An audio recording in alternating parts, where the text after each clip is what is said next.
നമസ്കാരം, പ്രവാസി മലയാളിയിലേക്ക് സ്വാഗതം. ലോകത്ത് അമ്മയെപ്പോലെ മകനെ സ്നേഹിക്കാൻ മറ്റൊരാൾക്കും കഴിയില്ല. ഏറ്റവും പരിശുദ്ധമായ സ്നേഹമാണ് അമ്മയുടേത്. ഏറ്റവും പരിശുദ്ധമായ ത്യാഗം. അവയൊന്നുമില്ലെങ്കിൽ ജീവിതം ശൂന്യം. ആ അമ്മയ്ക്ക് അവരുടെ ഹൃദയം തിരിച്ചു കിട്ടിയിരിക്കുന്നു. കഴിഞ്ഞ ദിവസം സോഷ്യൽ മീഡിയയുടെ കണ്ണു നിറച്ച ഒരു സംഭവത്തിന് കിട്ടിയ കമന്റുകളാണിത്.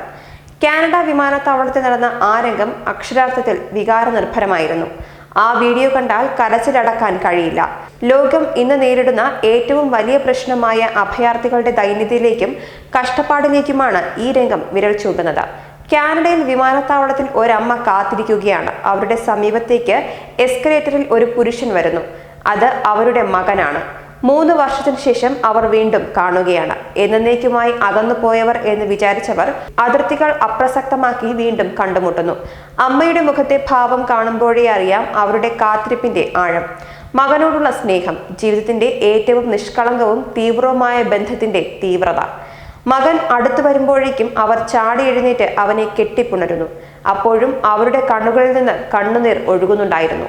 മകനാകട്ടെ അമ്മയുടെ ആലിംഗനത്തിൽ നിന്ന് മുക്തനായി അവരുടെ കാൽപാദത്തിൽ ചുംബിക്കാൻ ഒരുങ്ങുന്നു. പല ദിശകളിലേക്കും യാത്ര ചെയ്യേണ്ടവർ അവർക്ക് ചുറ്റും കൂട്ടമായി നിൽക്കുകയാണ്. അവർ ദേശകാല വ്യത്യാസമില്ലാതെ, പ്രായമത വ്യത്യാസമില്ലാതെ കൈയടിക്കുകയാണ്.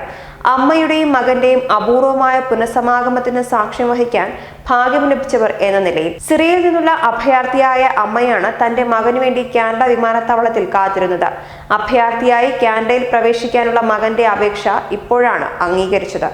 അതിനെ തുടർന്നാണ് അവരുടെ പുനഃസമാഗമം യാഥാർത്ഥ്യമായത്.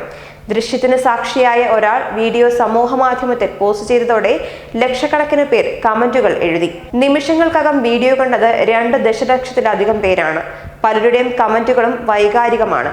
അമ്മയുടെ സ്നേഹം പോലെ ഹൃദയസ്പർശിയായ മറ്റൊന്നും ലോകത്തില്ലെന്നാണ് ഒരാളുടെ കമന്റ്. ഒരമ്മയുടെ സ്നേഹത്തെ അതിർത്തികൾ സൃഷ്ടിച്ച വേലി കെട്ടി നിർത്താനാവില്ല എന്നാണ് മറ്റൊരാൾ പറയുന്നത്. ന്യൂസ് ഡെസ്ക്, പ്രവാസി മലയാളി.